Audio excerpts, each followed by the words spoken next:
Au temps de l'Union soviétique, la vie des Russes était marquée par les pénuries. Tout appartenait à l'État.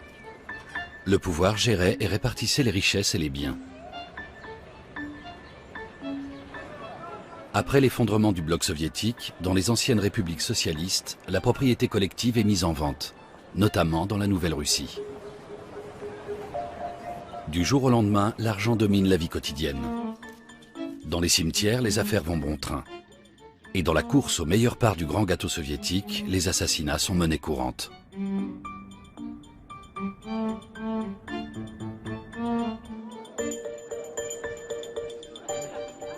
Ces luttes favorisent l'émergence d'une classe nouvelle, celle des oligarques. Un cercle jalousement masculin, comme l'a été de son temps le Politburo. Des rois de l'argent facile, jeunes et avides de croquer la vie à pleines dents. La plupart d'entre eux se sont mariés du temps de l'URSS. À cette époque, les femmes devaient mener de front la gestion du foyer et leur vie professionnelle. Elles laissent à présent volontiers aux hommes le soin de gagner de l'argent. Elles soutiennent leur mari dans les rivalités d'affaires tout en assumant le risque d'un veuvage précoce. Plus tard, elles goûtent au grand luxe et fréquentent assidûment les meilleures stations thermales, instituts de beauté et salons de mode en tout genre. Pourtant, même les meilleurs soins ne peuvent arrêter le temps. Rares sont les ménages d'oligarques qui durent. Les oligarques russes sont des battants qui aiment agrémenter leur vie privée de nouvelles conquêtes. C'est ce qu'a vécu Natalia Potanina. Elle a été mariée à Vladimir Potanin, l'homme le plus riche de Russie. Entre-temps, celui-ci a refait sa vie.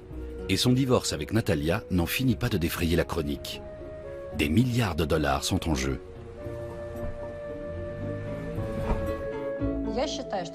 J'estime qu'un homme comme Vladimir Potanin, un homme en vue qui représente l'élite de notre société, ne peut pas gagner cette guerre. Ce n'est pas un combat corporatiste, c'est un combat qui se joue au sein d'une famille. Et vous croyez que tout notre pays, que tous les gens de notre entourage vont soutenir Vladimir? Cela voudrait dire qu'il n'y a chez nous aucune considération pour ce qu'est une femme, une épouse, une mère, que l'État n'en a même pas besoin. Je ne peux pas y croire. Voici Maria Sobol, surnommée Masha. Masha est une jeune fille d'aujourd'hui. Après une enfance en province, elle rêve de Moscou, la capitale, où se concentre la quasi-totalité de la richesse russe. Je suis sympathique, pas sotte, j'ai fait des études supérieures. Tout m'intéresse.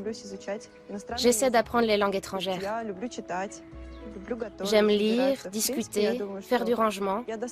Je pense que je suis aimable et digne d'un prince. Je pourrais même lui plaire. Alena est propriétaire d'une discothèque Select de Moscou. Elle a été mariée à l'un de ces princes dont rêve Masha. Mais le mariage n'a pas duré.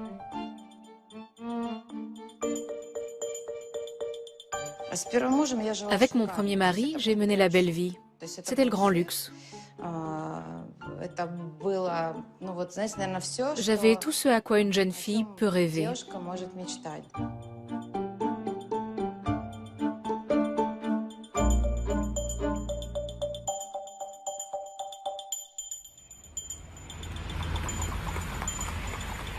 Nous sommes à Briansk.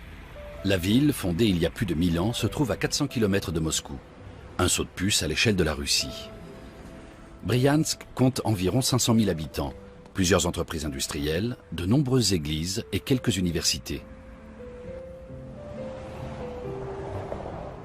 Masha Sobol est née ici. Elle y a fait sa scolarité et ses études universitaires. Juriste diplômée, elle rêve d'ailleurs. La province n'incite pas les jeunes à rester.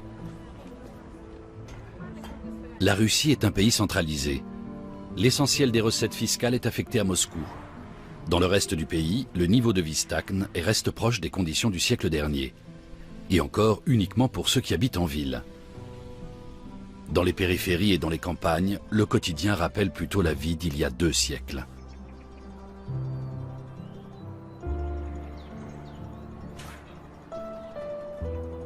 Masha veut tenter sa chance à Moscou, comme beaucoup de jeunes provinciaux ambitieux, surtout les femmes.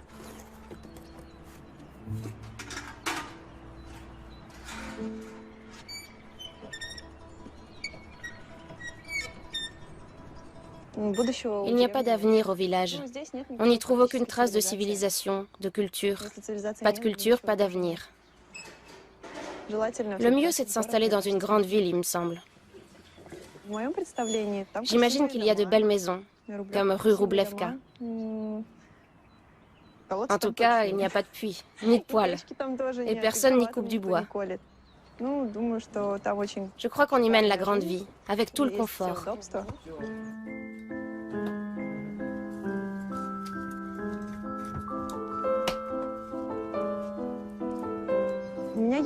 J'ai des buts concrets dans la vie. Je m'efforce de les atteindre. C'est une sorte de plan de vie, comme une projection de mes rêves. J'ai prévu de me construire une belle famille, grande et soudée. Et par conséquent, d'avoir un bon mari.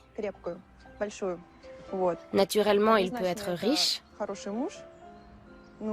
mais le plus important, c'est qu'il ait des perspectives d'avenir.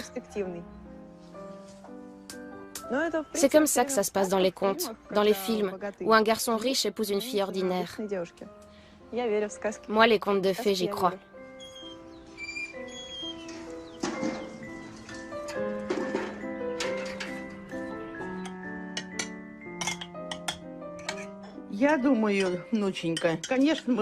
Ma petite fille, nous nous sommes habitués à toi, ton grand-père et moi, et nous regrettons que tu nous quittes.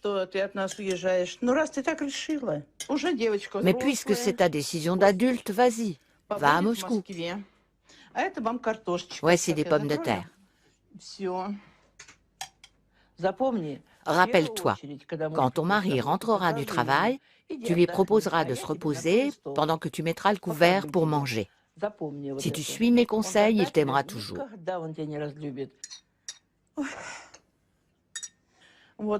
Allez, ma chérie, en route. Bonne chance. Bonne chance. Que tous tes rêves se réalisent. N'est-ce pas? Bien sûr. Une bonne santé, un bon mari. Trouve un homme bien matériellement parlant et moralement.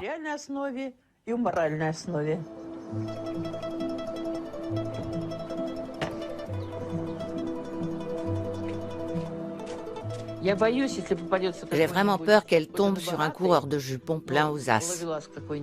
Je n'aime pas ces gens-là. Pour eux, tout ce qui compte dans la vie, c'est l'argent. Nous n'avons pas ces ressources.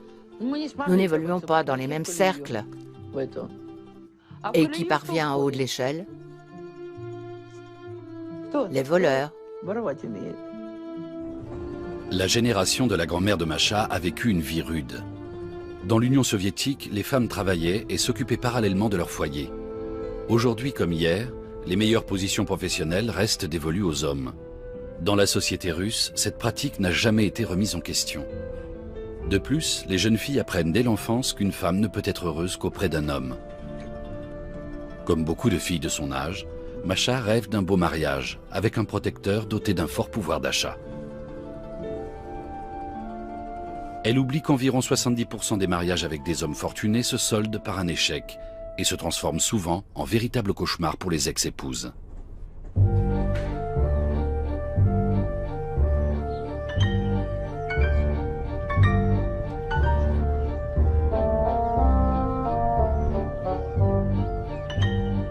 Le paradis des grandes fortunes est à quelques encablures des portes de Moscou.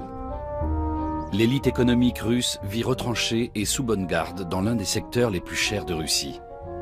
Un vaste domaine parsemé de villas, de châteaux et de palais. Il y a plusieurs années, la famille Potanine s'est elle aussi installée ici.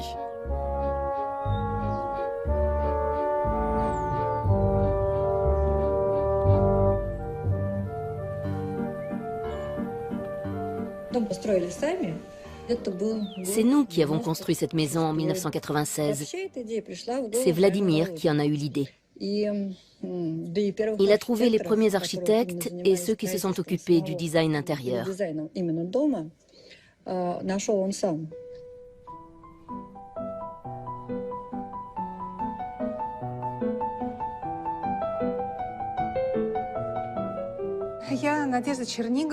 Je m'appelle Nadejda Tchernigov.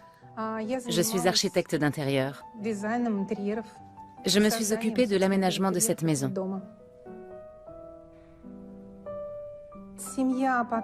La famille Potanin a une préférence très nette pour le style classique. L'architecture de la maison a été conçue dans une optique néoclassique. Tout l'intérieur devait correspondre à ce style-là. Pour moi, il était évident qu'il y aurait là-dedans un certain éclectisme. Le but de Natalia était de bâtir une maison pour la famille.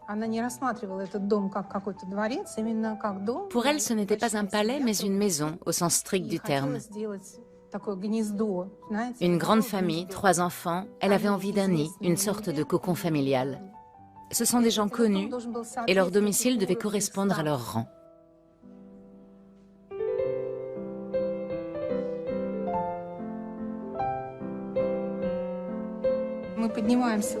Nous montons par le magnifique escalier d'honneur. Il y a 3 escaliers dans cette maison. La grande salle à manger. C'est une famille russe.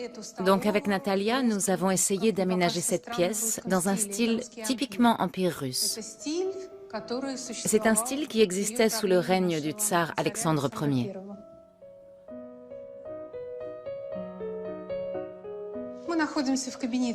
Nous sommes dans le cabinet de travail du maître de maison, Vladimir Potanin. Le style en est épuré et sobre, strictement conçu pour un homme.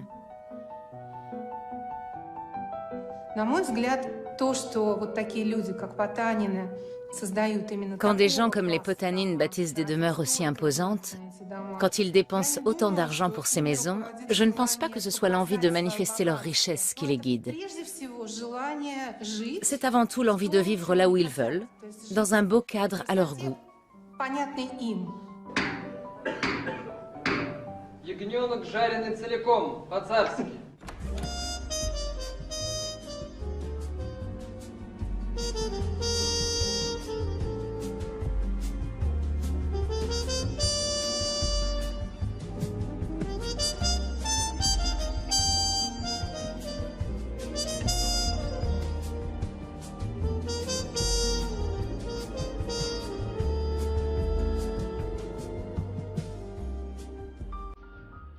Dans ce décor de conte de fées, Natalia Potanina célébrera des fêtes d'anniversaire somptueuses.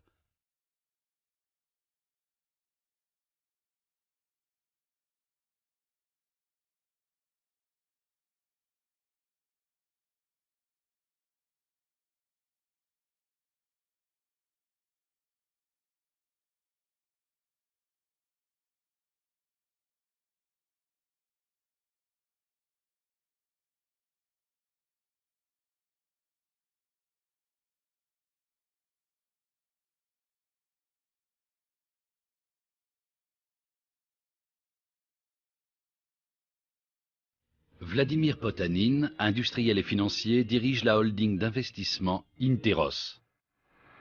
Dans le classement Forbes des plus grandes fortunes de la planète, Potanin se place en 60e position. En Russie, il est numéro 1. Sa richesse est estimée à 15,4 milliards de dollars. Natalia, son ex-épouse, a vécu à ses côtés pendant 30 ans. Vous vous êtes marié par amour ou par calcul? Par amour, bien sûr. Quel calcul pouvait-il y avoir à l'époque? Nous étions des écoliers. À l'époque du socialisme, cette notion de calcul n'existait pas. Évidemment que c'était par amour, et je pense que c'était un grand amour.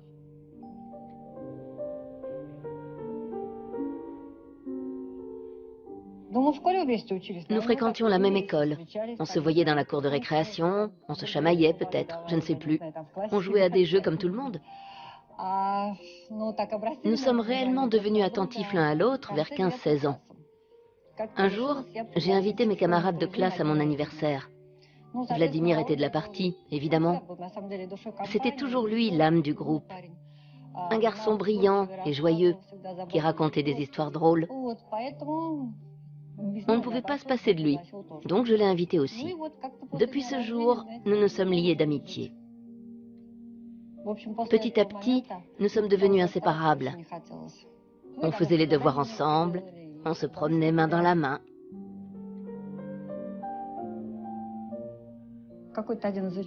Un soir, Vladimir est venu chez moi comme d'habitude.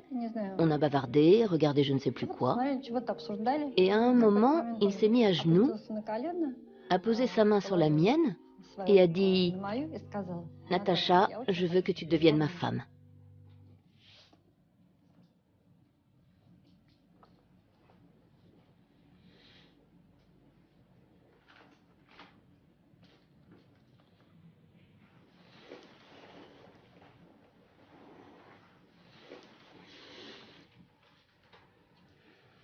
J'ai dit oui, nous nous sommes mariés.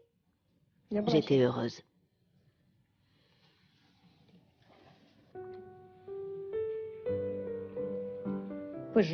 La noce a eu lieu le 15 mars 1983, au bureau d'enregistrement, comme ça se pratiquait en ce temps-là, sur le mont des Moineaux. Nous y sommes allés pour faire des photos. Tout s'est passé comme dans n'importe quelle famille socialiste. Nous avons commencé à cohabiter avec mes parents dans un 3 pièces.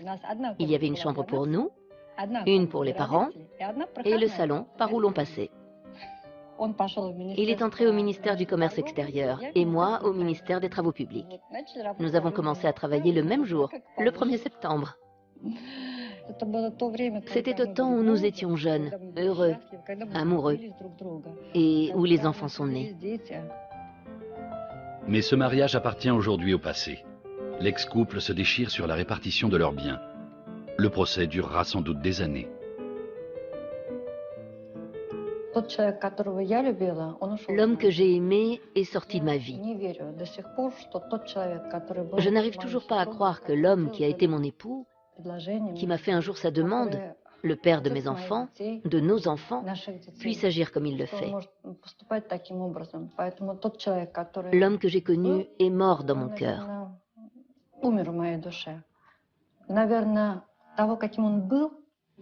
C'est celui qu'il était que j'aime encore.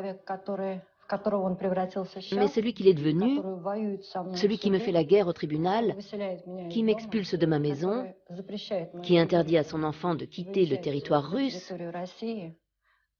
qui brandit sans fin des revendications et des réclamations, celui-là, je ne le hais pas. Mais c'est un adversaire, un étranger. Ce n'est pas mon Vladimir. Tatiana Ogorodnikova est une femme d'affaires qui a réussi. À ce titre, elle fait figure d'exception dans l'univers des super riches de Russie. À la chute de l'URSS, elle est étudiante et célibataire. Elle s'intéresse au textile et profite pleinement de l'ouverture du marché. À la même époque, elle rencontre son mari. Le couple a 3 enfants et s'établit dans le secteur du divertissement. Tatiana Ogorodnikova produit et présente des spectacles télévisés. Elle écrit des best-sellers sur l'amour, la famille et la vie des super riches. Et elle recommande aux femmes de ne pas chercher leur bonheur auprès d'hommes riches. La situation dans laquelle se retrouvent les femmes après un divorce est terrible. On les laisse sans moyens financiers et en plus on les prive de leur train de vie et de leurs amis. Vous ne le croirez pas, mais quand un homme part, il emporte tout ce qui l'entourait, ou plutôt l'entourage suit le plus fort et le plus riche. Il faut donc se tenir prête et savoir qu'il faudra se montrer très forte. La première pensée qui vient à une femme qui a vécu une telle vie et qu'on a abandonnée, c'est d'en finir par un suicide. Je ne connais pas d'autre cas. Ivan Potanin a 26 ans. Il est le fils aîné de Vladimir et de Natalia. Il travaillait en tant qu'analyste financier dans la société américaine Altpoint Capital, qui appartient à son père. Après le divorce des parents, il a été licencié.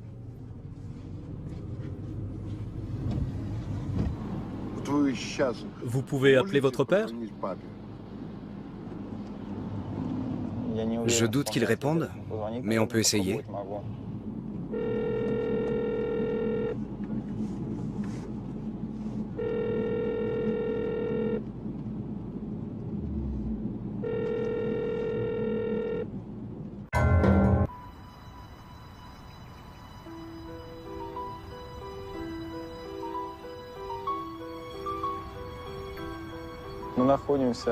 Nous nous trouvons à Davidkovo.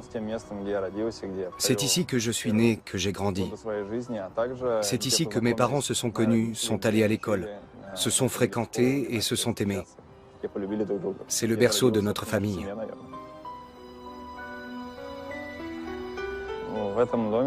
J'ai passé les 5 premières années de ma vie au 4e étage de cette maison. Je me rappelle où était mon lit, où je jouais avec ma sœur Nastia, avec mon père et ma mère, avec mes grands-parents.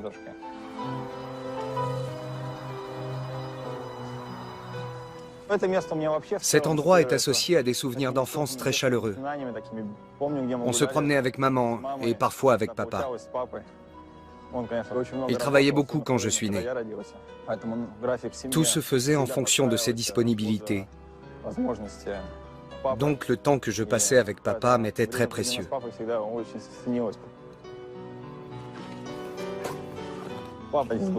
Papa est un des hommes les plus riches de Russie, et même du monde. Bâtir et préserver un tel empire n'est pas donné à tout le monde. Les hommes comme lui, on les compte sur les doigts d'une main.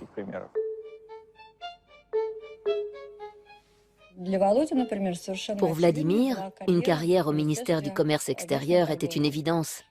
Et il avait planifié son entrée à l'Institut d'État des Relations internationales. Il envisageait d'apprendre 2 langues, de partir en service commandé à l'étranger, puis de travailler au ministère du Commerce extérieur. Ça a fonctionné? Non. Pourquoi? Parce que Vladimir a préféré faire du business.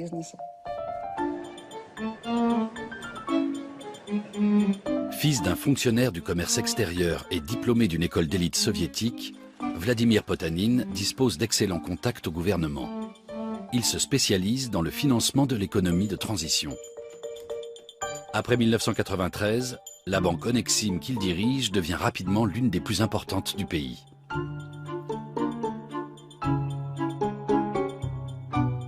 En ce temps-là, il restait quelque chose en nous des premiers comme Somol. En démarrant tout ça, nous avions l'impression de commencer une nouvelle vie, de la construire pour nous. Et alors, nous étions jeunes, pleins de force, d'énergie, d'entrain. Nous portions un regard positif sur l'avenir et nous étions convaincus que tout prendrait forme. Et ne riez pas, cela a pris forme. Le fait d'avoir de l'argent, nous l'avons ressenti au niveau le plus prosaïque, celui de la vie au quotidien. Nous nous sommes autorisés à aller dans des magasins plus chics, à faire des voyages. Nous avons compris que nous pouvions nous permettre pratiquement tout ce que nous voulions. Mais la fortune apporte son lot de dangers. Les richesses de l'ancien empire soviétique font l'objet d'une guerre sans merci. Le taux de mortalité des banquiers grimpe en flèche. Des gardes du corps sont apparus presque aussitôt. Ce devait être en 1991. Le nombre de maisons augmentait et le nombre de gens à protéger aussi. D'abord, il y a eu les agents de protection de Vladimir, puis les miens. Ensuite, il y a eu ceux de notre fille et ceux de notre fils.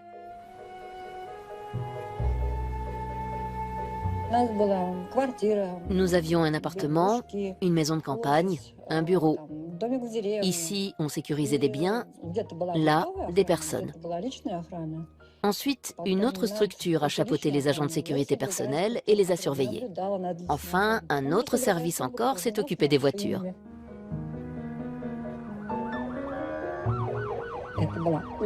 C'est une profession très dangereuse. J'ai passé des nuits à veiller quand il s'attardait sans que je puisse le joindre. Il rentrait souvent après minuit, voire à l'aube. Je vivais cela très mal. J'étais sur les nerfs, c'était pénible.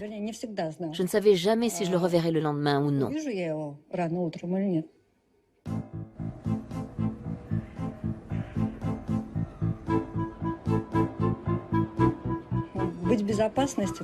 À l'époque, personne n'était à l'abri.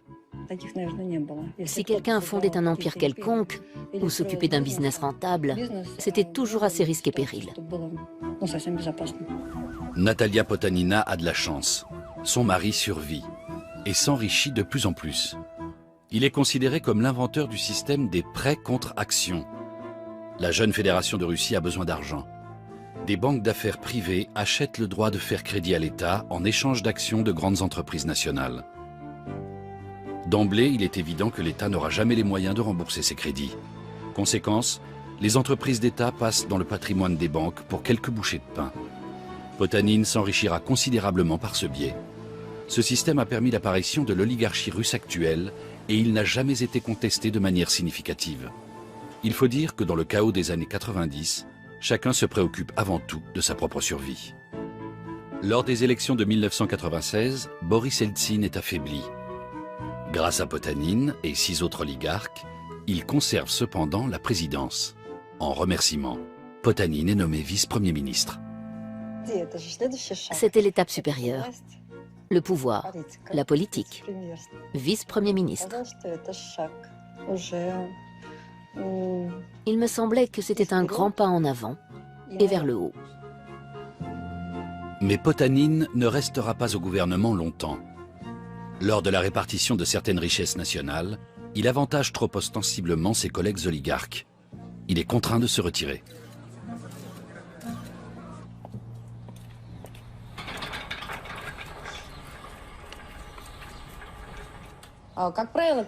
C'est notoire. Le nombre des oligarques est stable. Il doit y en avoir 2 ou 3 000 qui sont des méga-oligarques. Peut-être moins que ça. Mais tous ces gens ont fait fortune en même temps. Ce sont tous des businessmen qui se sont enrichis à la même époque, béni pour eux. Et ça s'est passé fortuitement.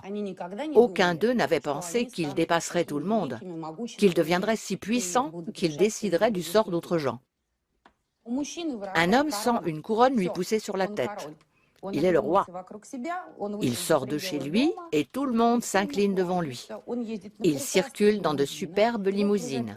De superbes filles l'entourent et elles passent littéralement à l'attaque. C'est une attaque en règle, frontale, dénuée de tout principe et qu'il est difficile d'éviter. Moi, pour être honnête, j'y céderais. C'est très difficile de résister. Masha de Briansk ne veut pas détruire un mariage existant. Elle veut un homme libre.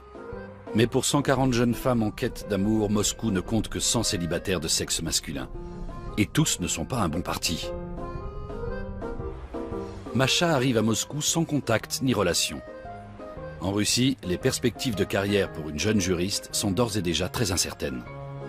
Masha ignore que trouver le confort matériel par le mariage est un projet tout aussi aléatoire et infiniment plus risqué. Son opération Prince Charmant commence par une visite à une agence de mannequins. Je m'appelle Maria, j'ai 22 ans. Je veux devenir mannequin et j'ai une petite expérience. J'aimerais savoir quelles sont mes chances dans ce business. Certaines filles font un effet incroyable dès leur entrée. Ai-je ressenti ça? Pas vraiment. Tu peux travailler si tu y tiens vraiment. Mais je te vois mal faire une grande carrière. Mais on va quand même faire quelques photos.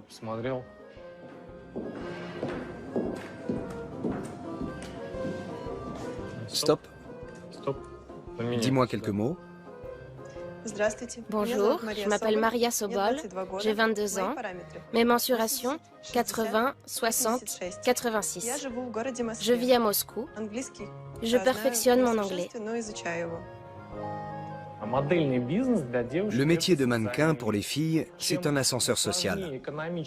Plus la situation économique du pays est compliquée, plus il y a de filles qui visent le mannequinat. Quand papa et maman ne peuvent pas t'aider, quand tu vis en province, quand tu n'as pas d'argent pour aller tenter ta chance ailleurs, Moscou est évidemment une option très tentante. Si tu arrives à faire un défilé ou la couverture d'un magazine, tu auras tout de suite un chéri, une Bentley rose et tout le tout-team.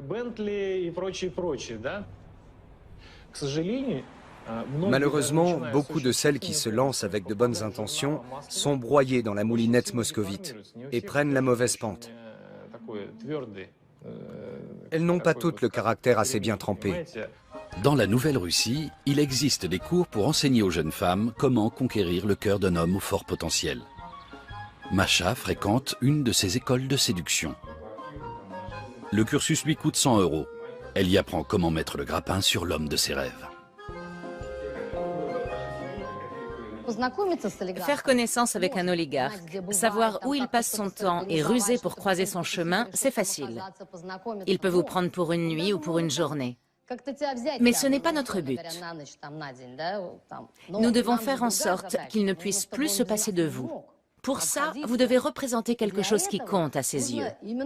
Et dans la mesure où il se trouve à un niveau très élevé, vous devez lui correspondre parfaitement. Être attirante ne suffit pas. La fille doit d'abord être gaie, gentille, tendre et douce.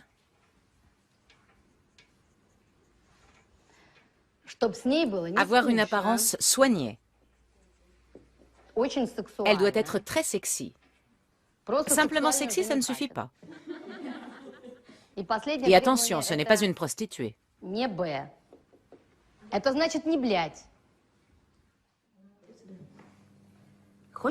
Tu veux un oligarque? Tu dois l'éduquer toi-même. Je ne veux pas épouser un homme que je n'aimerais pas. Je ne veux pas me lever tous les matins en me disant « Mince alors, mais bon, il est riche. » J'estime que ça vaut la peine d'essayer. Si les astres sont favorables, on peut épouser un homme riche. À condition, bien sûr, que dès votre première rencontre, tu l'aimes et qu'il t'aime. Pourquoi refuser dans ce cas? Qui refuserait?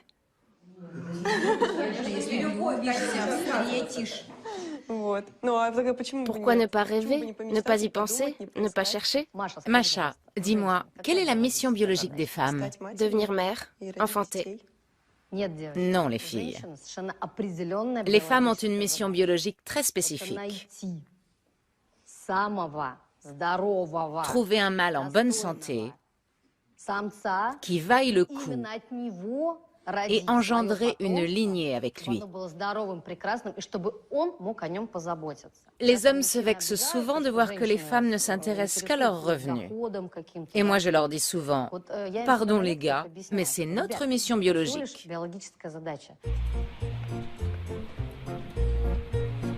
L'école de séduction a été créée il y a 9 ans. Des milliers de jeunes femmes l'ont fréquentée. L'enseignement combine la théorie et la pratique. Entre, assieds-toi. Une seconde. Tu veux te marier? Chaque jeune fille le veut. Pas toutes. Ah non, qui ne veut pas? On a tous des objectifs différents. Que dois-je faire pour attirer l'attention d'un homme? Mais quel homme? Recule un peu. Tu dois faire en sorte que ton mari te paye tout. N'est-ce pas? Très juste. Qu'il t'aime, que tu n'aies pas à travailler, qu'il te couvre de cadeaux et exauce tous tes vœux. Qu'il soit jeune, beau et riche. Tu as la beauté. Tu n'auras que l'embarras du choix. Espérons. On change de place. On passe au maquillage. Bien.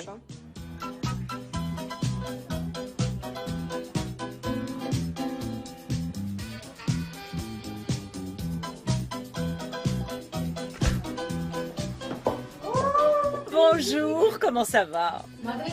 Quelle jolie jeune fille, Masha.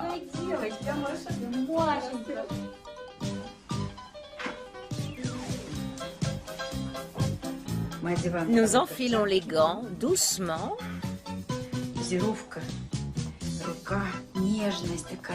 Je suis si belle, tout va se dérouler facilement.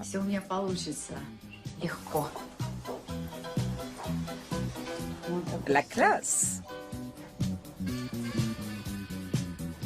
On va en boîte?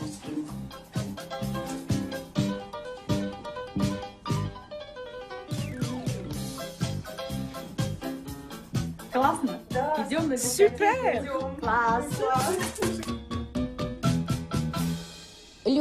Une méthode facile consiste à débarquer là où il y a plein d'oligarques et d'en épouser un.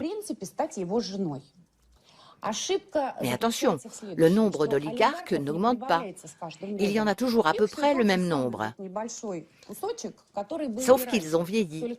Certains sont partis à l'étranger, d'autres sont tombés malades, quelques-uns ont changé d'orientation sexuelle. Il y en a donc moins qu'avant. Or, les filles pensent qu'il y en a suffisamment. C'est pourquoi nos pauvres oligarques sont obligés d'en prendre plusieurs. Parce que voyez-vous, l'argent, c'est l'argent. Et les femmes sont comme des galons pour un homme. Il doit pouvoir se pavaner devant ses amis. Il ne va pas leur présenter la femme qu'il a connue adolescent et pauvre, et qu'il a peut-être même aidé à devenir le riche oligarque qu'il est.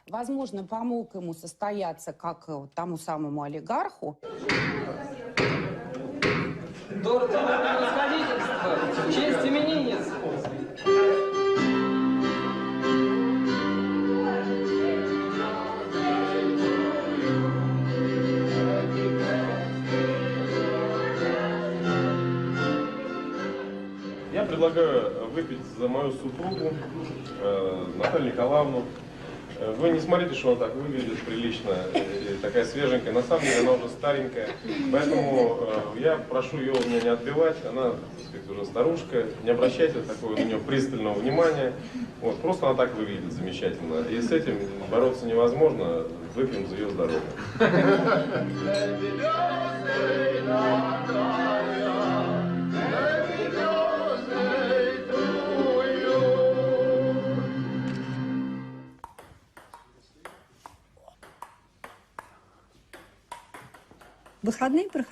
Les jours de congé, on faisait du sport.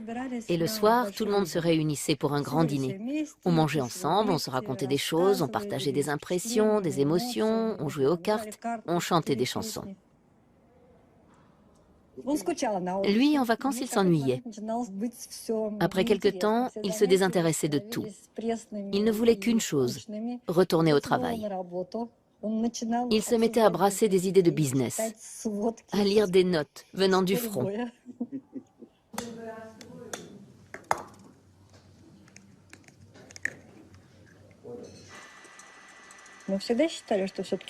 J'ai toujours pensé que le rôle de l'homme est de gagner de l'argent et de protéger sa famille. Quant à la femme, son rôle au sein de la famille et de la société est d'élever ses enfants, de créer un mode de vie agréable et de veiller à la cohésion familiale. Bref, de faire de sa maison un nid douillet, quelque chose dont un homme puisse dire « ma maison, ma forteresse ». Une maison où il se sente bien, une famille où il se ressource, où il puise son énergie, où il trouve l'inspiration pour ses idées. Des problèmes, il y en a toujours eu, c'est vrai. Il était nerveux, inquiet. Je savais toujours quelle était son humeur et ce qui se passait dans l'énorme empire du business. Quand tout allait bien, il était le meilleur des hommes. Joyeux, drôle, plein d'énergie positive, créatif. Mais dès que quelque chose n'allait pas comme il le souhaitait, ou qu'il avait du mal à résoudre tel ou tel problème, il se renfermait, il devenait hargneux, d'humeur massacrante.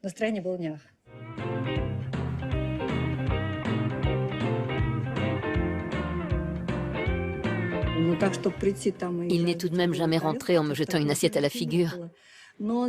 Par contre, il lui arrivait de ne pas rentrer. Quand la situation était très tendue et qu'il se sentait très mal, il préférait que personne ne l'embête en voulant l'aider ou le consoler. Nous avions déjà la maison de campagne. Il y restait le temps qu'il fallait.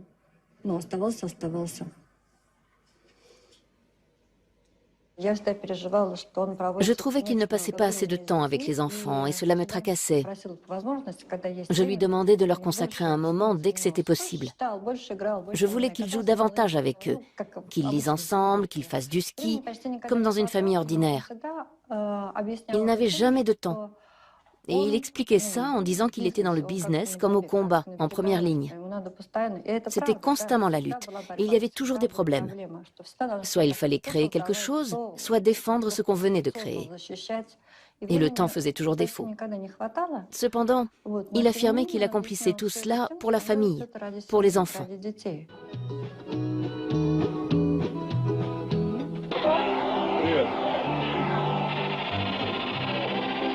Ну что, Иван, это серьезно, что я могу сказать? Ну я тебе что принес? Это для спортивных развлечений.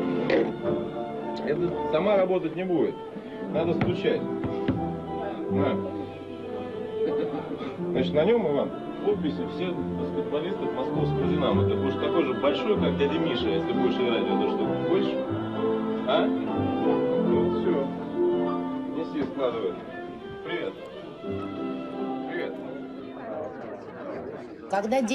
Quand l'argent vous tombe du ciel, que se passe-t-il? Un traumatisme crânien? Ceux à qui ça arrive ont du mal à s'en remettre. Ils n'étaient rien, ils deviennent tout. On sait que ce n'est pas toujours une situation enviable. Et qui trouve-t-on dans leur entourage? Les femmes qu'ils ont choisies dans leur jeunesse, du temps où ils n'avaient pas les galons de général. Comme on dit, tu veux être la femme d'un général, épouse un lieutenant.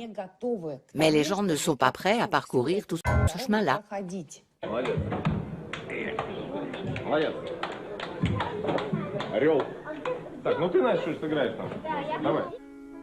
Comparé à d'autres unions, le mariage des Potanine durera relativement longtemps. Natalia consacre l'essentiel de son temps à ses 3 enfants. Ce rôle lui convient, mais flatte également l'orgueil de son mari. Avoir une épouse qui ne travaille pas est un signe de réussite sociale. En revanche, si le mariage échoue, les femmes le paient au prix fort. Car en cas de séparation, les épouses jusqu'alors préposées au bien-être familial sont très nettement défavorisées.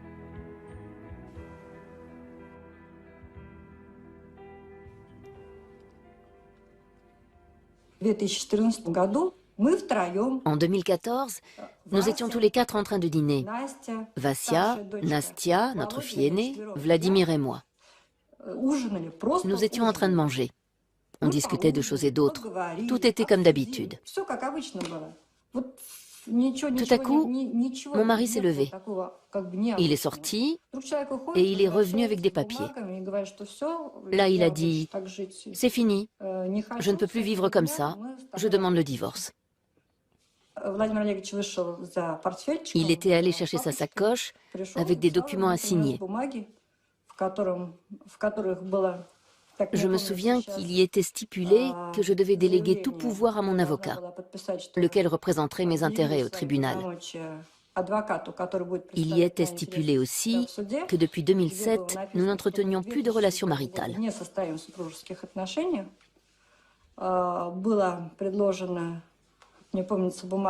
Je me rappelle que je devais signer un document précisant que je n'exigerais aucune prestation compensatoire et que je ne réclamerais rien concernant l'argent que Vladimir avait investi dans sa holding.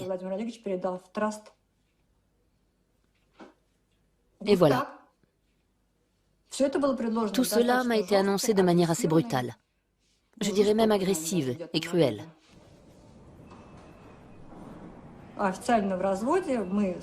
Officiellement, nous sommes en procédure de divorce depuis le 25 mai 2014. Cependant, il était écrit dans les papiers exhibés par Vladimir ce fameux soir que nous étions séparés depuis 2007, que nous ne vivions plus ensemble et que nous n'avions plus de biens en commun depuis cette date. Séparés? Comment ça? Nous voyagions ensemble. Nous passions nos vacances ensemble à la campagne.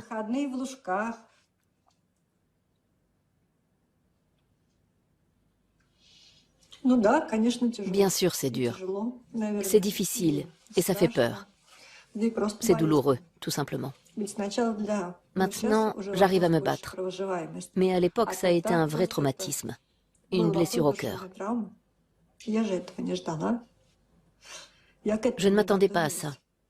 Je n'y étais pas préparée. Dès l'instant où Vladimir m'a apporté ses papiers, ma vie s'est effondrée. Non, pas ma vie, mais le monde s'est écroulé autour de moi. On peut en rassembler les morceaux par la suite, et j'y parviendrai, c'est sûr. Peut-être même le monde sera-t-il meilleur qu'avant, ou plus honnête. Mais à ce moment-là, tout a été fini pour moi.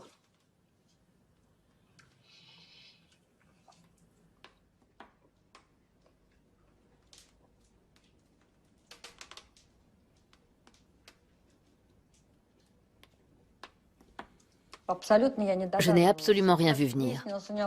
Il s'est avéré qu'il avait non seulement une autre femme, mais qu'il avait une autre famille. Que puis-je dire? Il a bien caché son jeu. Ou alors je suis une très mauvaise épouse.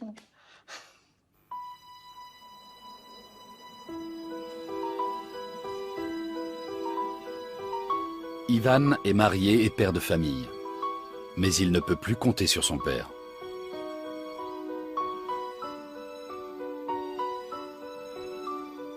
Je n'arrive toujours pas à comprendre pourquoi il a fait ça, pourquoi il a agi de la sorte, pourquoi il a fallu humilier toute la famille et entacher toute notre histoire. Il n'a demandé conseil à personne et n'a prévenu personne. Il a mis ma mère devant le fait accompli. Jusqu'à aujourd'hui, il lui a rien expliqué, pas plus qu'à moi. D'ailleurs, il ne veut plus s'entretenir avec maman, ni avec moi, ni avec Vassia, ni avec qui que ce soit. Il a fermé la porte. Il utilise les gens comme des armes de guerre. Дорос до уровня своей старшей сестры и отмечаешь теперь уже не с родителями день рождения, а в кругу друзей. Вот, так что расти большой, будь здоров. Давай с тобой чокнемся. Будешь чокаться со мной? Давай. Все, будь здоров, расти большой. Давай.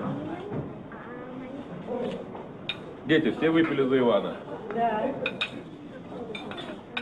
Я наблюдаю.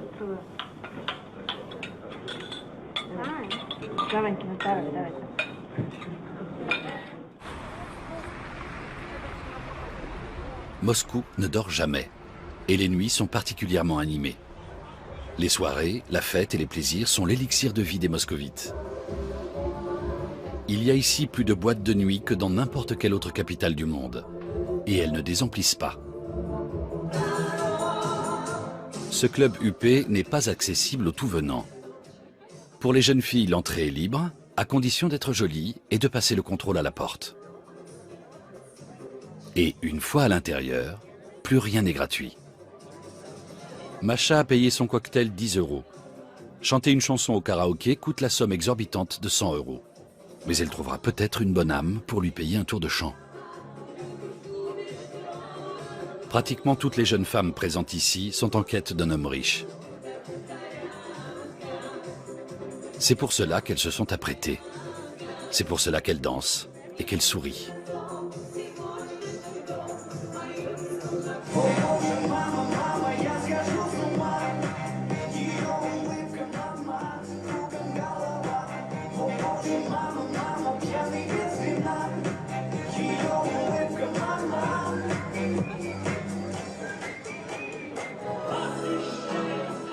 Le flirt durera peut-être une nuit, ou qui sait, toute la vie.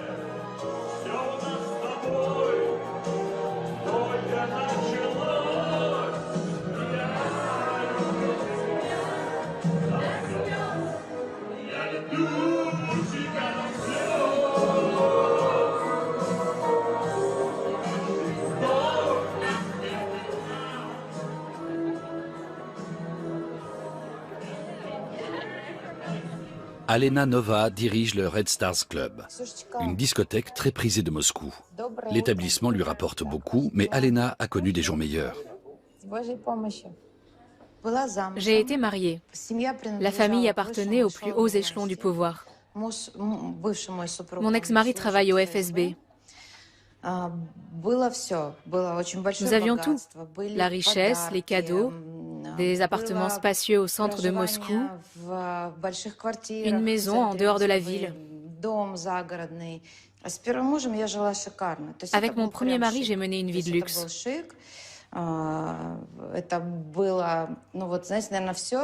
C'était sans doute tout ce à quoi des jeunes filles peuvent rêver, n'est-ce pas? C'est-à-dire que tu as des parfums haut de gamme, tu peux en mettre un différent chaque matin.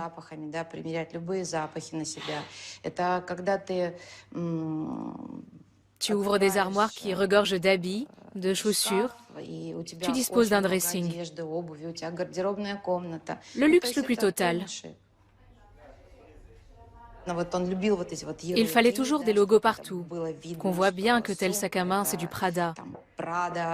Pareil pour les chaussures ou le manteau, etc. Bref, c'était comme il se doit pour ce genre de famille. Notre couple était connu à Moscou. Malgré la fortune de son mari, Alena a de l'orgueil et compte bien, elle aussi, gagner de l'argent. Elle ouvre un salon de beauté au centre de Moscou. Son mari, officier de haut rang des services secrets intérieurs, l'aide à louer un local dans un bâtiment du ministère de la Défense. Il met également en place un service de sécurité, ce qui n'évitera pas à Alena d'être confrontée à une tentative d'expropriation de son salon.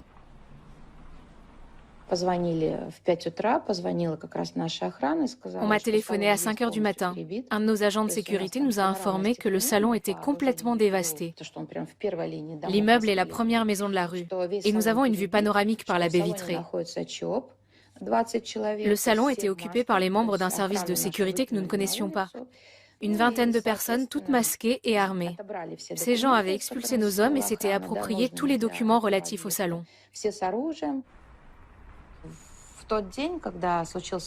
La nuit où ce raid s'est produit, mon mari dormait chez ses parents. J'étais paniquée et la première chose que j'ai faite, c'est de l'appeler. Je lui ai dit, il y avait tes agents de sécurité sur place. Tu comptais dessus. Comment tes hommes ont-ils pu laisser une chose pareille se produire? Viens vite. Nous nous sommes retrouvés près du salon.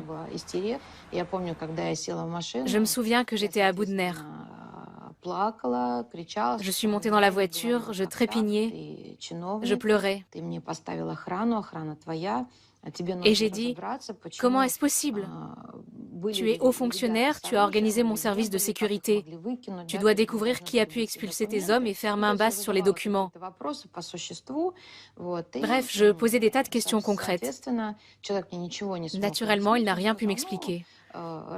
Il m'a pris de haut. Dis tout de suite que je suis un mauvais homme, que c'est de ma faute s'il y a eu ce raid. Bref, nous nous sommes disputés. Je suis sortie de la voiture dans une sorte de brouillard. Et à partir de ce moment-là, on ne s'est plus jamais vus.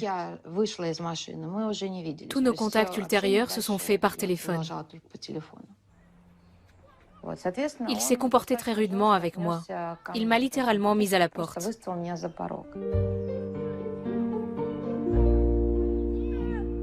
Alena refuse de saisir le tribunal pour obtenir une répartition équitable des biens du couple. Selon les règles non écrites de la Nouvelle-Russie, une femme avisée a tout intérêt de ne pas assigner un mari puissant en justice.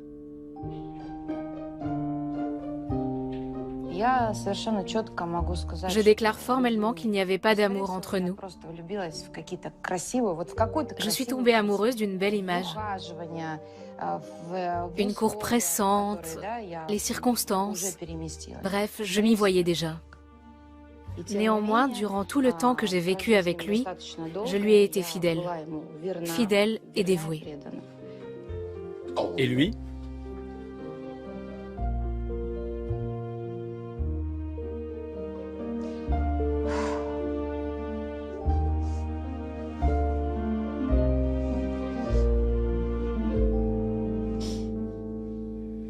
Excusez-moi.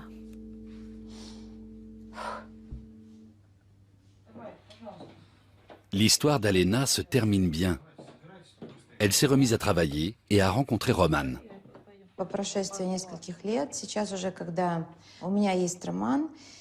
Plusieurs années se sont écoulées et maintenant que je suis avec Roman, je comprends que le bonheur pour une femme, du moins en ce qui me concerne, n'est pas dans l'argent, mais dans l'amour.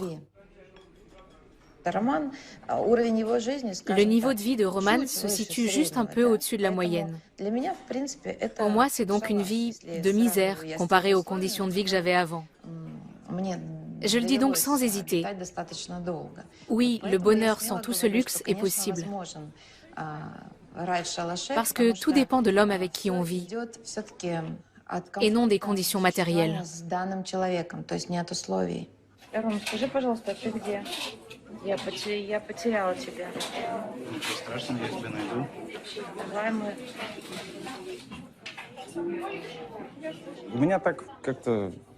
Ça doit venir de mon enfance, je pense.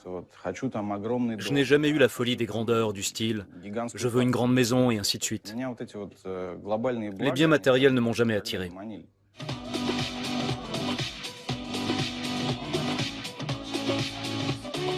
Roman est producteur de musique. Il possède plusieurs studios d'enregistrement. Les deux époux sont propriétaires à part égale du Red Stars Club. Nous sommes les fondateurs de ce club au centre de Moscou. C'est un grand club avec une scène, un café, un restaurant, un bar. Nous menons notre barque depuis 1 an et avec succès. Nous faisons partie des 5 meilleurs clubs de Moscou. Que tu es sérieux?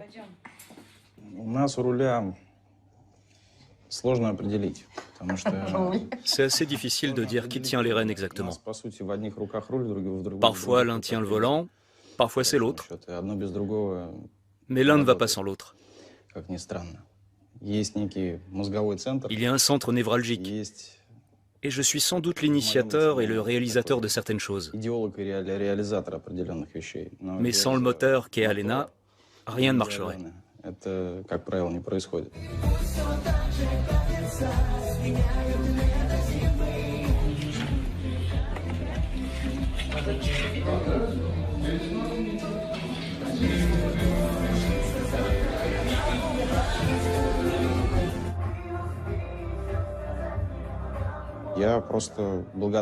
Je rends grâce à Dieu de m'avoir envoyé Alena. C'est non seulement une personne qui m'est très chère, mais aussi une partenaire de travail. Arrête, t'exagères.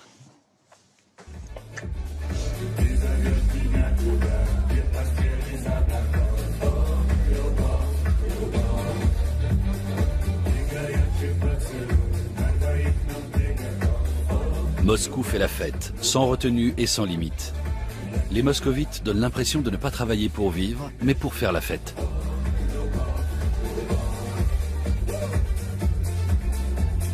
Pour beaucoup, ces soirées débridées sont une raison de vivre. Et leur notoriété est proportionnelle aux sommes d'argent qu'ils dépensent. Pour les autres, aux moyens financiers plus modestes, c'est un univers difficile d'accès.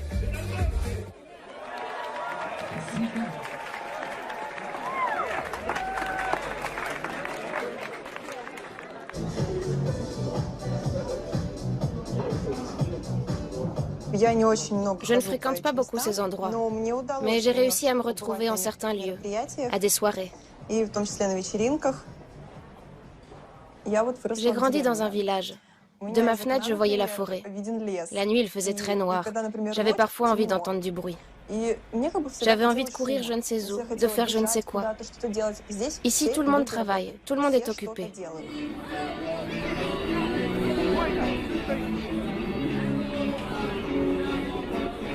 Je suis ravie d'être à Moscou parce que c'est la ville de mes rêves. Depuis que je suis petite, j'ai envie de vivre ici. Mais la vie dans cette ville est tout sauf simple. Très compliquée même.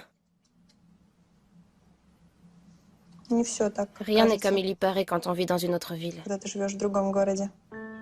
En dehors des super riches, le reste de la société russe vit dans un état de précarité quasi permanent.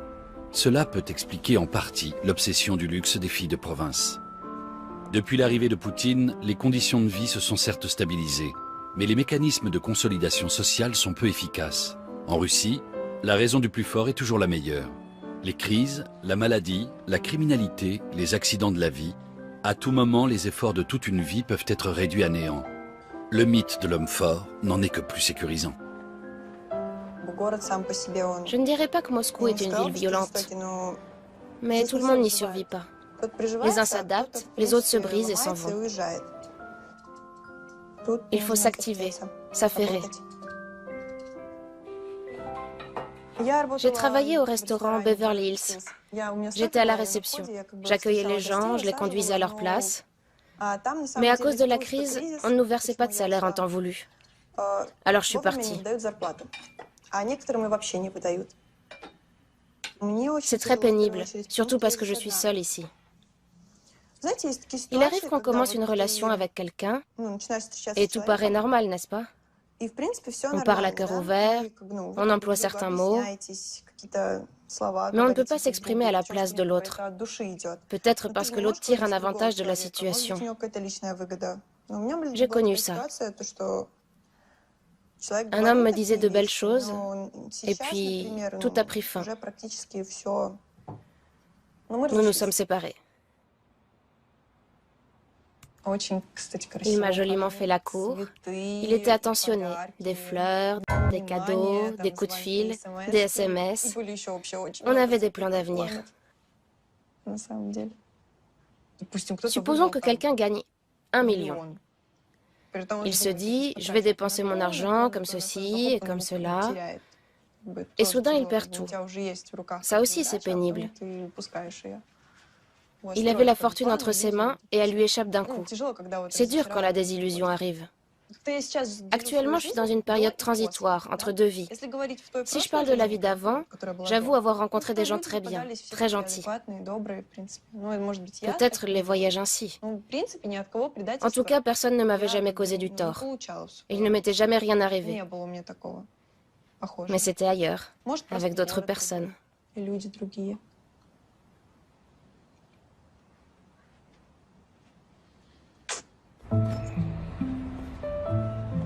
Pour l'instant, je ne peux encore rien dire pour l'avenir. Je me trouve dans une sorte d'état transitoire. Mon souhait, c'est de trouver un travail ordinaire et de savoir que j'ai un toit sur la tête, que je peux payer le loyer, que j'ai de l'argent et que je peux acheter ce dont j'ai besoin. Pour moi, le plus important, c'est de trouver un point d'ancrage dans la capitale. Malgré sa déception, Masha s'en sort relativement bien. Elle sait qu'elle peut compter sur sa famille. Un soutien précieux, même s'il ne se trouve pas dans les dorures de Moscou, mais dans les brumes de Briansk. Du temps de l'Union soviétique, la famille et les amis jouaient déjà un rôle important. Le changement de régime a renforcé le poids des liens personnels. Ils sont gages d'une relative sécurité. Ceux qui en sont dépourvus finissent rapidement dans la misère.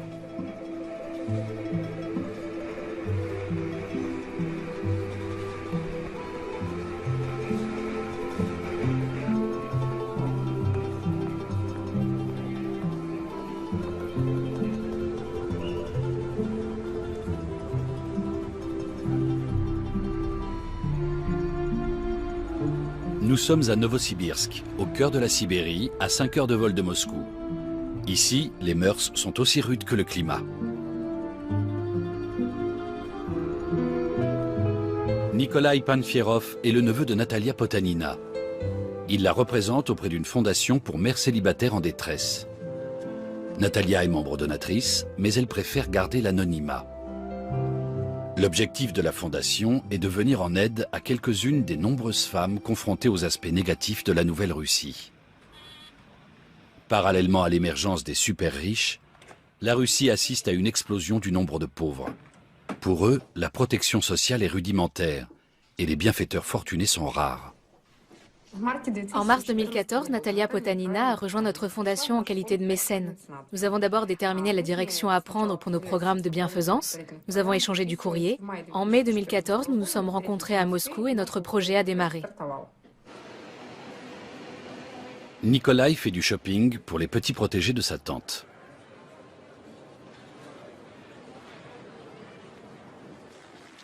Il achète des jouets qu'une mère célibataire issue de classe modeste ne pourrait jamais s'offrir.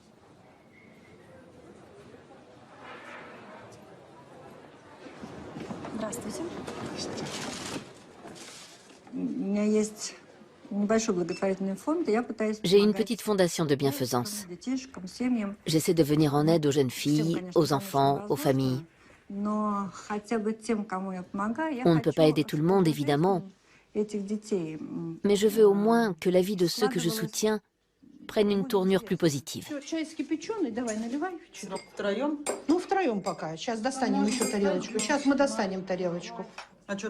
Ces enfants héritent de la condition précaire de leur jeune maman. Beaucoup ont grandi sans parents dans un foyer. Grâce à la fondation, ils disposent au moins d'un toit.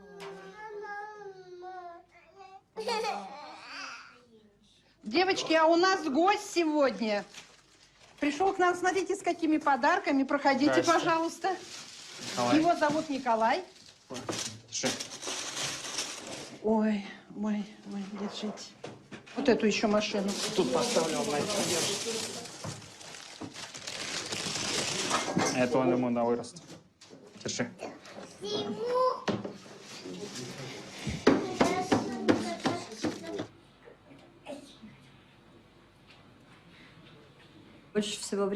Toute la famille passe la plupart du temps à la cuisine. Cela date de l'époque du socialisme, quand on vivait dans de petits logements sans pouvoir se réunir ailleurs.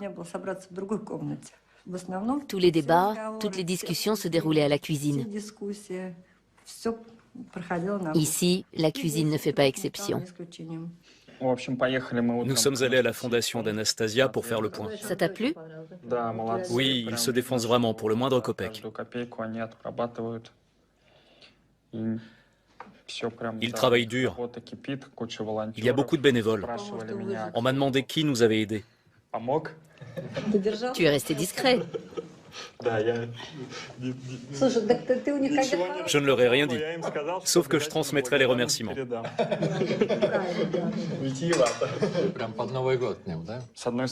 D'un côté, je m'attendais à pire. D'un autre côté, c'est très pénible à observer. Oui, c'est très douloureux.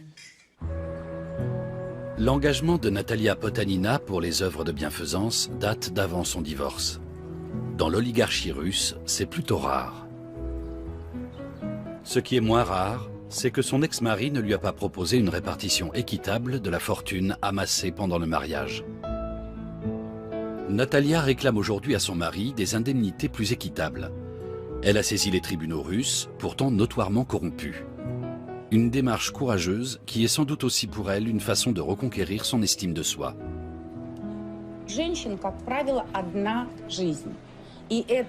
En général, les femmes veulent passer leur vie entière avec le même homme. Celui avec qui elles ont grandi, fait des enfants, avec qui elles les ont élevés, avec qui elles sont parties en voyage, avec qui elles ont passé leurs vacances, etc. Mais pour une raison ou une autre, les priorités des hommes riches évoluent avec le temps. Ils estiment qu'ils peuvent vivre autant de vies qu'ils en ont envie. À chaque fois, c'est comme s'ils s'achetaient une nouvelle existence. Et ils veulent la commencer à partir du niveau qu'ils ont déjà atteint.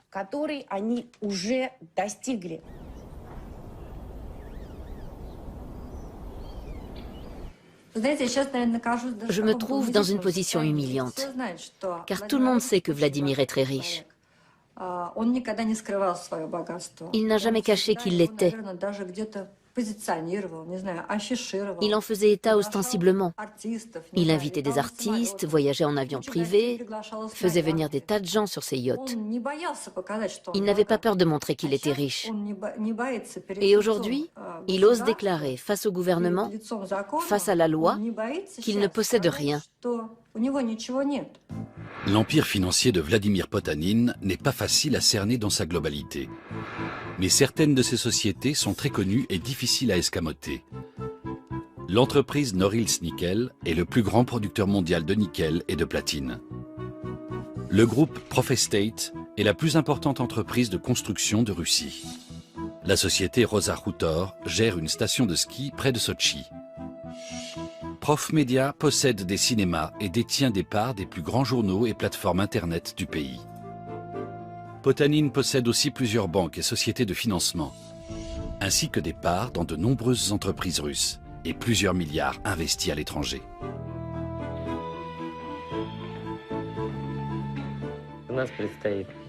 Nous avons quelques affaires à régler prochainement. Le plus grave, c'est que nos adversaires s'organisent. Ils ont soulevé la question concernant l'année 2007 et ont fait appel à des témoins. Ceux-ci se présentent comme des amis, mais à mon avis, ce sont plutôt des collaborateurs. Il y a un témoin clé, et nous devons débattre ensemble des questions que nous aurons à lui poser. Philippe Ryabchenko est un avocat connu en Russie. Il est spécialisé dans les grands procès en divorce. Le divorce du couple Potanin n'est pas sa première affaire où l'enjeu est de plusieurs milliards de dollars. La position de Vladimir, dont font état ses avocats au cours du procès, est la suivante. À partir de 2007, les époux auraient vécu séparés.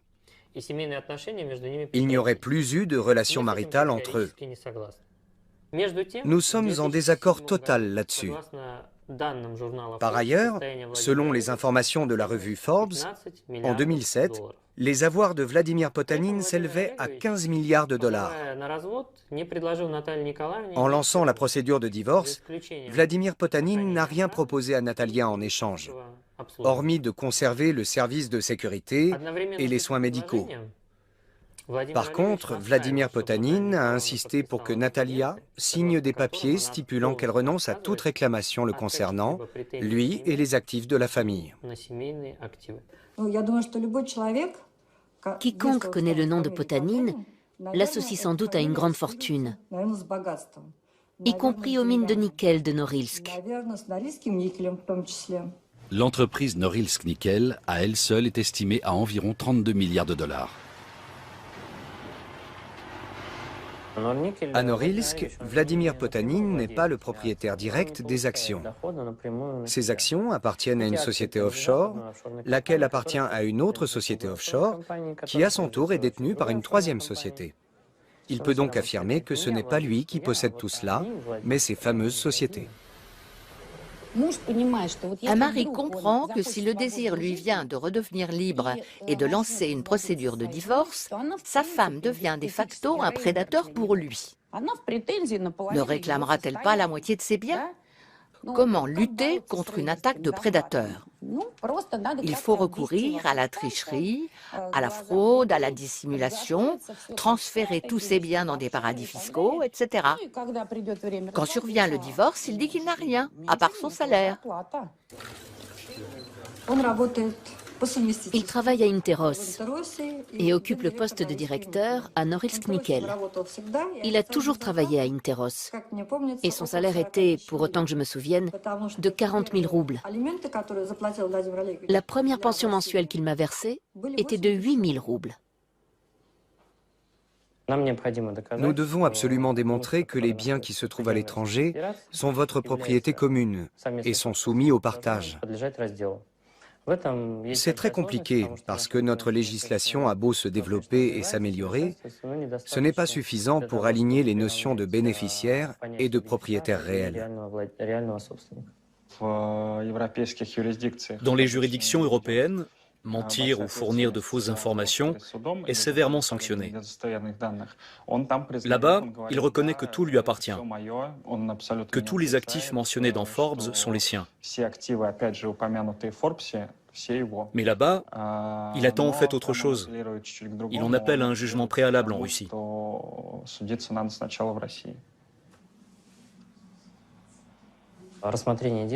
Nous estimons que le traitement de notre affaire n'est ni correct ni juste.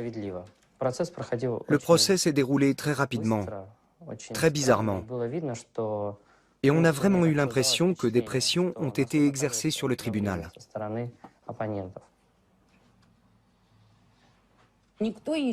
Personne n'a jamais évalué la somme d'efforts nécessaires à une femme pour s'assurer une bonne existence, une maison, une famille, un travail et tout le reste.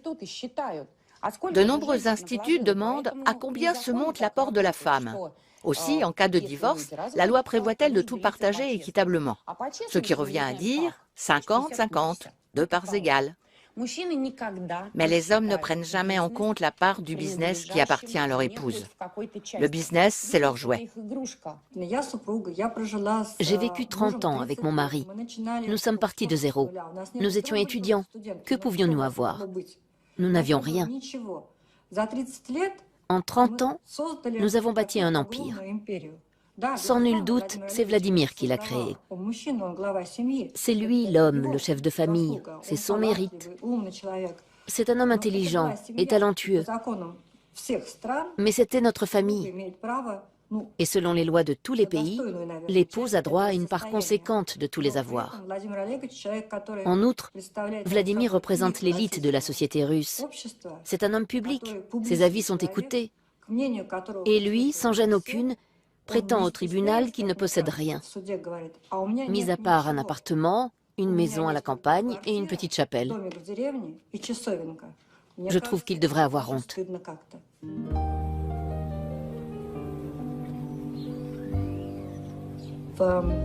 Dans ses revendications de propriété, Vladimir mentionne une datcha à Odintsovo. Ce sont mes parents qui l'ont construite. C'est ce que Vladimir me propose en partage. La datcha a été construite de leurs mains par les parents de Natalia au début des années 1960. C'est une maison sans chauffage et sans eau chaude. Encore aujourd'hui, quand il fait froid ou humide, j'ai des douleurs articulaires. Parce que quand Nastia était petite, nous avons vécu assez longtemps dans cette datcha. Il fallait chauffer l'eau sur le poêle ou grâce à un système électrique. On mettait la spirale dans le seau et on chauffait l'eau comme ça. Sous l'Union soviétique, posséder une datcha non loin de Moscou était signe d'aisance financière. Aujourd'hui, la maison est à l'abandon et sa valeur ne dépasse pas les 20 000 $. Et pourtant, l'ex-couple se la dispute âprement. Je n'ai jamais envié le sort des gens qui l'a combattu.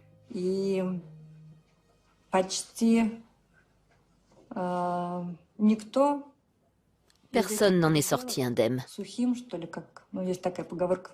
La guerre, c'est mauvais pour tout le monde. On y perd tous quelque chose.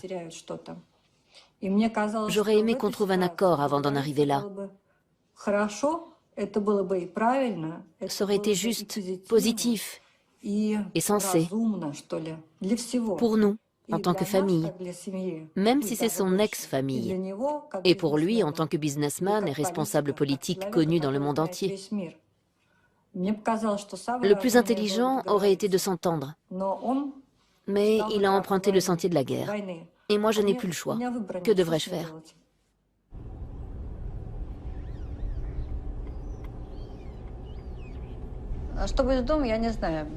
J'ignore ce qu'il adviendra de la maison. Dans le système tel que le conçoit Vladimir, la maison appartient à l'entreprise. On a déjà essayé de nous expulser. On nous a proposé de partir. L'affaire de la maison est en jugement. Vladimir déclare qu'il a vendu cette maison à un de ses camarades. Or, nous y sommes en permanence. Personne n'est venu la visiter, personne n'en a fait une estimation pour voir ce qu'elle vaut. Acheter une maison qui vaut des millions sans même l'avoir vue, c'est insensé.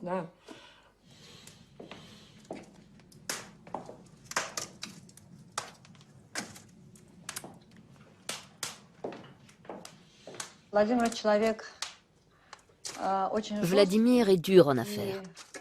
Il a pour habitude de mener à leur terme chaque idée, chaque entreprise, chaque projet. Dans le business, il est sans pitié. Et il a toujours obtenu ce qu'il voulait. On peut dire de lui que c'est un homme obstiné. Quand il se fixe un but, il fonce droit dessus et arrive toujours à ses fins. C'est pourquoi, dans l'affaire de notre divorce, je suis devenue un adversaire, peut-être même une ennemie. Pour lui, ce divorce, c'est du business. D'où cette relation avec moi, d'où cette cruauté envers toute notre famille. Nous n'avons pu discuter depuis ce fameux soir, au dîner. Il refuse tout contact.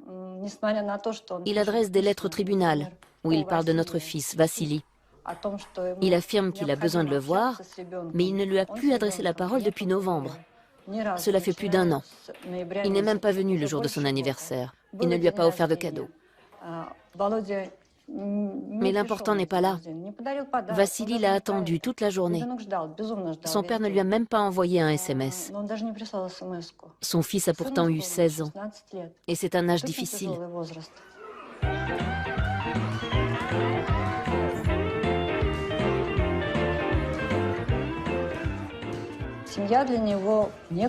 Je croyais que la famille comptait pour lui, qu'elle lui était plus chère que tout, qu'elle était sa raison de vivre, qu'il bâtissait son empire pour elle. Cela justifiait peut-être sa dureté envers la concurrence, si c'était pour protéger les siens.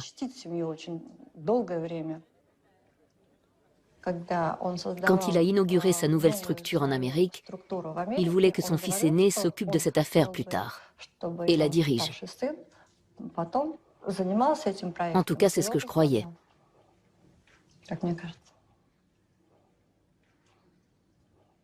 Mais il en a purement et simplement évincé son fils Ivan.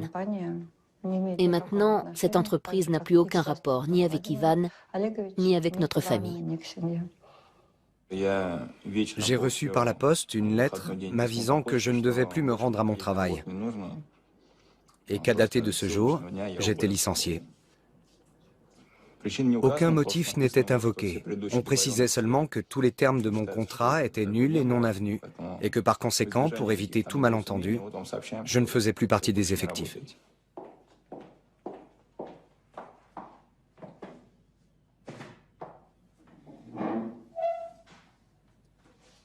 Je n'ai pas de haine envers cet homme, mais celui avec qui je suis en démêlé au tribunal, c'est un tout autre individu. Ce n'est pas mon mari, ce n'est pas le père de mes enfants, ce n'est ni un ami, ni un camarade, et ce n'est pas du tout un protecteur. C'est un destructeur. J'ai vraiment peur. C'est pour cela qu'il y a des gardes.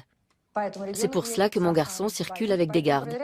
C'est pour cela que nous vérifions l'air à l'intérieur de la maison. Et c'est pour cela que je ne prends plus le volant.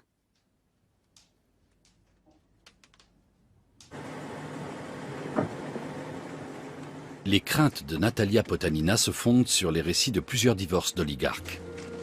Certains ex-maris n'hésitent pas à faire enlever leurs propres enfants ou à faire interner leur ex-femme sur la base de fausses expertises psychiatriques. Dès lors que des milliards sont en jeu, le divorce devient une guerre asymétrique. Moscou ne se laisse pas conquérir facilement. Certes, Masha Sobol s'est fait quelques amis venus comme elle de province et qui ont réussi à prendre pied dans la capitale russe, mais leur point de vue sur la vie moscovite reflète leur désenchantement. Je crois que la fin justifie les moyens. Beaucoup de gens viennent à Moscou dans cet état d'esprit.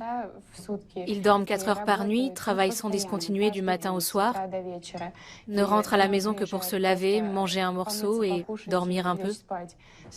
Et le lendemain, ça recommence. Tous les jours, c'est la même chose.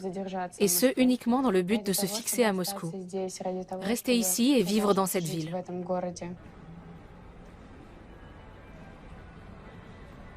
Mes plans pour l'avenir sont simples. Je rentre à la maison. Je fais une pause dans ma vie avant de tout recommencer à zéro. Je cohabitais avec une copine, mais elle est partie. J'ai eu des difficultés dans mon travail et je me suis séparée de mon petit ami. Je voudrais donc mettre un point final à cette étape de ma vie avant de retourner dans la capitale avec les idées claires. Pendant un an, Masha a tenté de trouver le bonheur. Pour l'heure, elle retourne dans sa famille, sans l'homme de ses rêves, mais la tête haute. Cela ressemble peut-être à une fuite, mais à mes yeux, ça n'a rien d'une fuite. Faire ses propres choix, malgré les échecs. Cette prise de conscience, Masha la partage avec les autres femmes de ce film. « Marie-toi bien », leur a-t-on dit tantôt en guise de souhait, tantôt comme une injonction. En quittant Moscou, Masha retourne vers le passé. Un passé qui pèse toujours lourdement sur la vie des femmes russes d'aujourd'hui. L'émancipation par décret de la femme soviétique a abouti à une situation dans laquelle les femmes portaient un double fardeau, ce qui a alimenté leur rêve d'une vie plus facile. Mais ce rêve est un piège, commode pour les hommes, dangereux pour les femmes. Tatiana Ogorodnikova le répète inlassablement. La propriétaire de discothèque Alena Nova en a fait l'expérience. Natalia Potanina, après s'être longtemps conformée à son rôle d'épouse modèle, s'en démarque aujourd'hui avec détermination.